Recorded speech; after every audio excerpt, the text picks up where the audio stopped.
नमस्ते भाइ बहिनी। नमस्ते दिदी। वैवाहिक जीवनको शुभकामना लिनुस् त शुभकामना कार्ड। धन्यवाद। यो कस्तो कार्ड हो नि दिदी? यो कार्डमा विवाहपछि गर्नुपर्ने योजनाहरू समेटिएको छ। राम्रोसँग अध्ययन गर्नुहोला। धन्यवाद दिदी। ए दिदी पो आउनु भएछ, बस्नुस् न दिदी। ए बुढी सुन्तला ल्याउले दिदीलाई। दिदी हामीले त सन्तानको योजना गर्यौं नि। ल त्यसो भए त फोलिक एसिड खान सुरु गर्नुपर्छ नि। ल स्वास्थ्य संस्था जाउँ। नमस्कार। नमस्कार। बस्नुहोस्।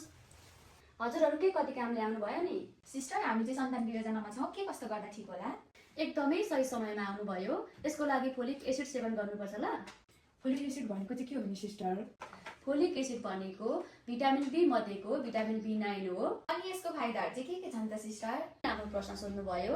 यसको प्रयोग पश्चात महिलाको अंडा र पुरुषको शुक्रकीटको गुणस्तरमा वृद्धि हुन्छ र जन्मिने बच्चामा जन्मजात हुने गम्भीर अपाङ्गताबाट बचाउन सकिन्छ, जस्तै ओठ काटिने, तालु फाटिने, मस्तिष्क तथा मेरुदण्डको राम्रोसँग विकास नहुने, दाहिने मुटु र देब्रे मुटुको बीच भागमा प्वाल पर्ने जस्ता अपाङ्गताबाट बचाउन सकिन्छ। फोलिक एसिड त खानै पर्ने रहेछ, कसरी खाने होला?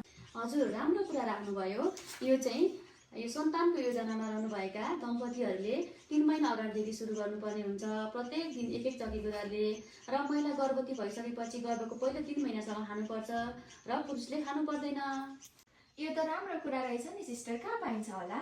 यो जुनसुकै सरकारी स्वास्थ्य संस्थामा निशुल्क रूपमा उपलब्ध हुन्छ र यहाँ पनि पाइन्छ। यो लिनुहोस्, आजदेखि सुरु गर्नुहोस्। धन्यवाद सिस्टर।